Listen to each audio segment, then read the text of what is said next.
Hello, and welcome to the workshop. In this episode, we'll be bringing life into Showanna's 1/15 scale Ankylosaurus Magniventris. This will be the first video of a 3-part series reconstructing Showanna's heavy kill diorama. So sit back, relax, and let's paint. Now, before I glue everything together, I'm gonna start by painting the inside of the mouth. I'm starting off with a skin tone just to serve as a base.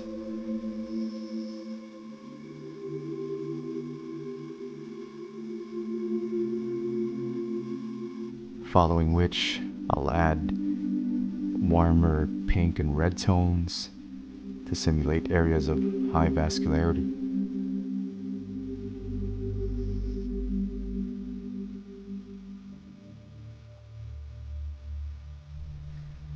And of course, I repeat the same process for the upper jaw.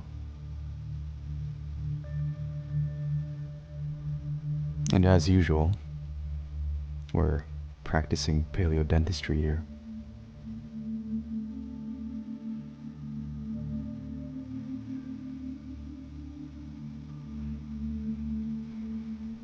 And applying a dark wash allows us to highlight the little recesses in the gums and in the tongue. You might notice that glass eyes have already been installed in this model kit. If you're interested in a tutorial, click on the link above. Now, for my followers, I think at this point this is pretty self-explanatory. We're applying a dark wash to the underbelly just to emphasize scales and skin folds.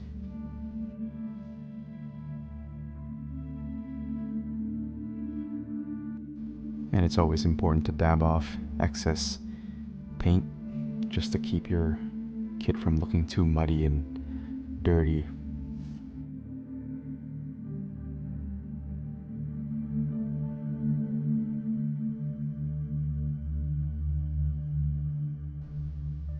And this really just starts to build depth into your paint scheme.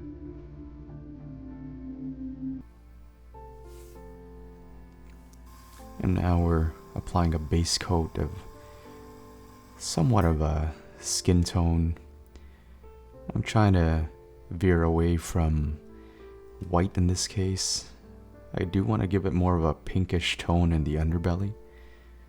My inspiration here was your typical hippopotamus, if that makes sense. And I'd be curious to know if any of you guys use animals as a regular source of reference. If you do, you know where to leave a comment. Now, don't ask me why, but this is actually one of my favorite parts of painting. I'm adding these pinkish tones in, again, areas where I would assume there's high vascularity, and I always find it brings life to my model kits. Here I'm starting to build my darker colors up top, and you might notice that I'm somewhat hesitant, as this was the first time I worked with this particular color scheme, and I wasn't sure this gray would actually work out, so I'm going pretty lightly. But the truth is, when you're painting, I often find that until you really commit to the colors you choose, it's actually quite difficult to see if your vision is really coming together. And from your end, you might even be wondering if I applied any paint at all, which is a valid point. By now, though, I pretty much committed to my color scheme, and now I'm really layering it on. And if it works out, it works out. And if it doesn't, well, back to the drawing board. When you work with cold colors, it often takes away life from your creature. And so I'm hitting certain areas with this tan color just to warm things up again. And I'm also taking this opportunity to color in the osteoderms.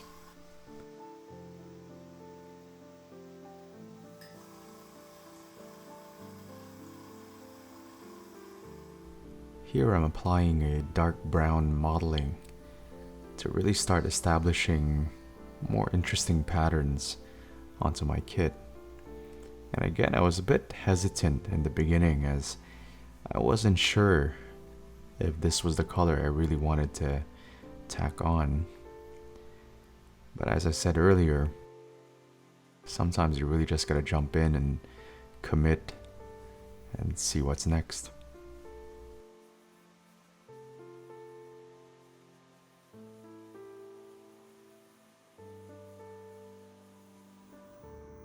Now, overall, I liked how the modeling worked out.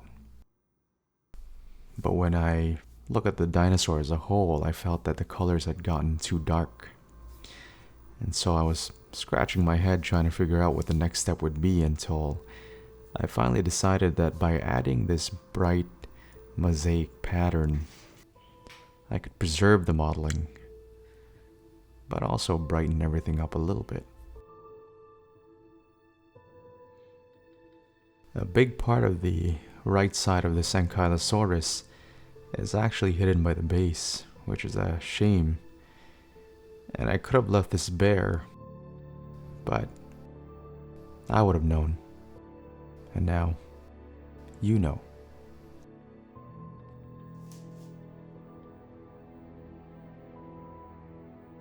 I went back and repainted the Osteoderms in white, following which I applied this mix of green and raw sienna on top. And overall, I just felt that the colors worked better together rather than the more orange tan that I previously applied. And it was quite tedious work as there were so many osteoderms to work with. Here I'm creating a bit of a design on the osteoderms as I felt that they looked a little too empty.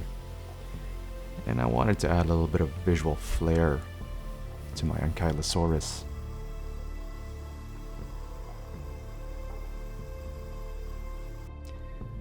And now for a few last details. I'm applying a dark wash into skin folds that I felt should be more pronounced, and maybe overall just dirty things up a little bit.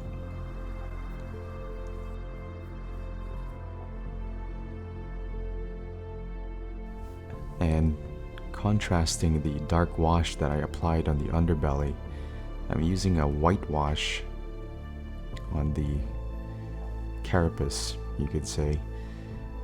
And this really just gives this dinosaur an overall weathered appearance. It almost simulates areas of dryness or dust that's accumulated on the back of this Ankylosaurus. I personally think it's beautiful.